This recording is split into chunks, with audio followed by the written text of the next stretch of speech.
السلام علیکم ورحمۃ اللہ وبرکاتہ۔ ہمارا دین اسلام ایک مکمل ضابط حیات ہے، مکمل زندگی گزارنے کا طریقہ ہے۔ اللہ کے نبی صلی اللہ علیہ وسلم زندگی کے کسی بھی شعبے میں، کسی بھی مرحلے میں ہمیں کسی دوسرے کا محتاج نہیں رکھا۔ ہر معاملے میں ہمارے لیے قرآن اور احادیث میں گائیڈنس موجود ہے۔ اللہ کے نبی صلی اللہ علیہ وسلم صحابہ کی اور ہم مومنوں کی بہترین تربیت کے لیے سامان کر رکھا۔ علم کا میدان ہو یا عمل کا میدان ہو، جنگ کے میدان ہو یا سیاست کا میدان ہو، گھریلو معاملات ہو یا تجارت ہو، ہر معاملے میں اللہ کے نبی صلی اللہ علیہ وسلم ہمارے لیے رہنما ہیں۔ ان کی اطاعت کرنا ہمارے لیے فرض ہے۔ ہم نے دین اسلام کو اپنا دھرم مانا ہے نا، تو ہمارے لیے گائیڈنس کون ہے؟ قرآن اور نبی صلی اللہ علیہ وسلم کی پوری زندگی، ان کی سنت۔ ٹھیک ہے، ہم دیکھتے ہیں کہ ہمارے مسلم معاشرے میں بہت ساری جہالت بھی ہے، عقیدے کے اعتبار سے، عمل کے اعتبار سے۔ اس کی اصل وجہ کیا ہے؟ ہم عام لوگ صحیح علم حاصل کرنے کی کوئی کوشش نہیں کی۔ ہم کو دوسرے بھی گمراہ کیے ہیں، علماء کے نام پر، رہبروں کے نام پر، عام عالموں کے نام پر، اور ہم بھی صحیح علم حاصل کرنے کی کوشش نہیں۔ درگاہیں بنانا اور وہاں پر عورتیں جانا، وہاں پر پھول چڑھانا، چادر چڑھانا، اور یہ امید رکھنا کہ یہ ہمارے لیے اللہ کے پاس سفارش۔ کچھ علماء کے نام پر، عالموں کے نام پر وہ گمراہیت پھیلا رہے ہیں۔ وہ کہہ رہے ہیں کہ یا علی پکارو، یا حسن پکارو، مدد کے لیے پکار سکتے ہیں ان کو، یا غوث اعظم پکار سکتے ہیں، قبروں پہ جا کر اپنی منتیں رکھ سکتے ہیں، وہاں پر دھاگے ان کی جالیوں پہ باندھ سکتے ہیں۔ تعویذ، گھروں کی بندشیں، فیکٹریوں کی بندشیں، دکانوں کی بندشیں، ایک عجیب سی توہم پرستی مسلمانوں کے اندر موجود ہے۔ گلیوں میں، روڈ پہ، بازاروں پہ یا اپنے آس پاس، غریب ہو یا امیر ہو، چھوٹا بچہ ہو یا عورتیں ہو، بڑے جوان ہو، بوڑھے ہو، گلے میں کالے دھاگے لٹکتے ہوئے نظر آئیں گے۔ غریبی ہے کہ کپڑے برابر نہیں ہوں گے، غربت میں زندگی گزاریں گے، لیکن ان کے گلے میں کالے میلے دھاگے لٹکتے ہوئے دکھیں گے۔ اور اچھا نوجوان پھر بھی اس کے پیروں میں کسی ایک پیر میں کوئی کالا دھاگا لپٹا ہوا نظر آئے گا۔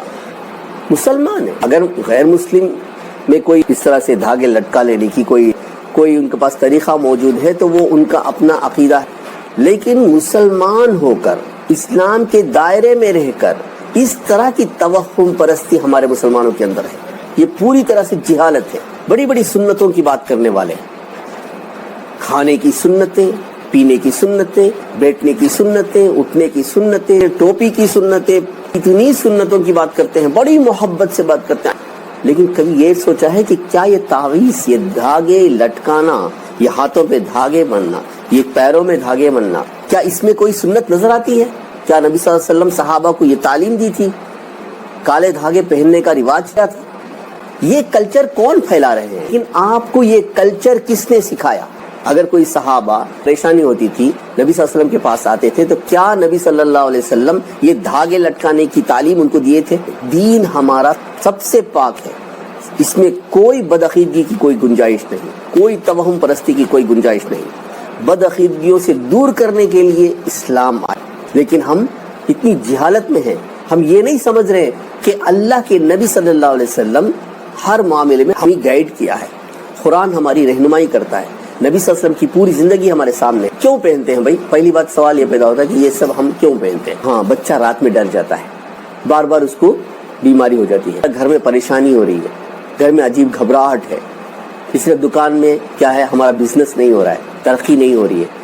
اس طرح سے یہ اپنے مسائل لے کر کچھ علماء کے پاس جاتے ہیں، وہ لوگ ان کو تعویذ، گنڈے، اسی طرح کسی برتنوں میں آیتیں لکھ کے دینا، کچھ آیتیں لکھتے ہیں یا اس کے نمبرات لکھتے ہیں اور کہتے ہیں کہ یہ دھو کر پلائیے۔ اور گھر میں پریشانی ہے، بزنس کا کوئی مسئلہ، کیلوں میں جیسے کہتے ہیں نا میخ، کیل، اس پر پڑتے ہیں اور گھر کے چاروں طرف اس کو ٹھوکنے کو کہتے ہیں۔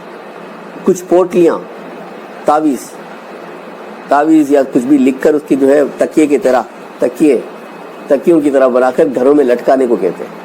اور اسی طرح سے کچھ اور چیزیں لکھتے ہیں، گھر کے چاروں طرف کھود کر اس میں دفن کرنے کو کہتے ہیں۔ یہ سب طریقہ اپنا کر یہ علماء، یہ دین کے رہبر ان کو علاج کرتے ہیں۔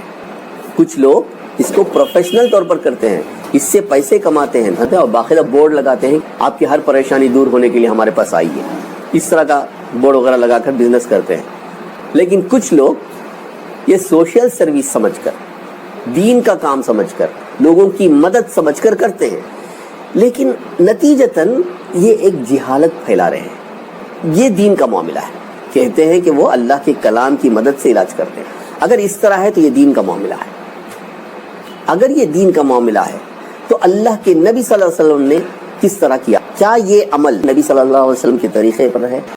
ایک مرتبہ اللہ کے نبی صلی اللہ علیہ وسلم کے پاس ایک وفد آیا تھا, ایک ٹیم بیعت کرنے کے لیے, اسلام قبول کرنے کے لیے آیا تھا. اس میں پورے 11 آدمی تھے. اللہ کے نبی صلی اللہ علیہ وسلم نے 10 آدمیوں سے بیعت کی اور ایک آدمی کو ریجیکٹ کر دیا. تو انہوں نے کہا کہ اس کے گلے میں دھاگا ہے, ان کا کچھ لٹکایا ہوا ہے. پھر انہوں نے اس چیز کو, اس توہم پرستی, اس جہالت کو ریموو کیا. تو پھر اللہ کے نبی صلی اللہ علیہ وسلم نے اس پر بھی پھر بیعت کی. آپ سوچئے, یہ کالا دھاگے کا رواج, ہم کالا دھاگا یوز کرتے ہیں, سفید دھاگا یوز کرتے ہیں, لال دھاگا یوز کرتے ہیں, اور ہر کوئی اپنا اپنا دھاگا لپیٹا ہوا ہے ہاتھ میں. اس میں ارے بھائی وہ کرتے ہیں تو ٹھیک ہے, لیکن ہم مسلمان, اسلام, قرآن ہمارا رہنما اور نبی صلی اللہ علیہ وسلم کی پوری زندگی ہمارے سامنے ہے, تو پھر ہم یہ کس جہالت میں پڑے ہوئے ہیں؟ یہ کون سا طریقہ ہے؟ یہ توہم پرستی ہے. یہ اللہ کے نبی صلی اللہ علیہ وسلم ہم کو یہ طریقہ نہیں سکھائے.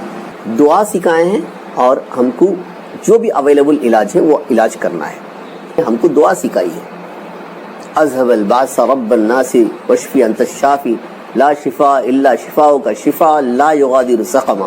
اسی طرح ہم مریض کی کوئی عیادت کرتے ہیں تو وہاں پر ان کے لیے پڑھنے کے لیے کیا ہے؟ ہمارے اٹھتے بیٹھتے کھاتے پیتے, یہاں تک کہ بیت الخلاء, ٹوائلٹ کو جانے سے پہلے کیا دعا پڑھنا چاہیے, ٹوائلٹ سے آنے کے بعد کیا دعا پڑھنا چاہیے, گھر میں داخل ہوتے وقت, گھر سے نکلتے وقت, بازار میں جاتے وقت, سونے سے پہلے, سو کر اٹھنے کے بعد, ہر معاملے میں ہم کو دعا سکھائی ہے. تعویذ, گنڈے, اس طرح کی ساری جہالتوں سے مسلمان باہر آنا ضروری ہے. دیکھنے پر بھی کتنا گندا دکھتا ہے. اسلام ایک پاک دھرم ہے, ایک پاک صاف, ایک لاجک دین ہمارے پاس ہے. سب سے بڑی دولت ہے ہمارے پاس, لیکن ہم ان چیزوں میں پڑھ کر شرک اور بدعتوں میں ملوث ہو کر اپنی دنیا اور آخرت خراب کرنا, یہ پوری طرح سے بے وقوفی ہے. اور علم حاصل کرنے کی کوشش کرنا چاہیے. انشاءاللہ نیکسٹ ویڈیو میں کسی اور ٹاپک پہ بات ہوگی. السلام علیکم ورحمۃ اللہ وبرکاتہ.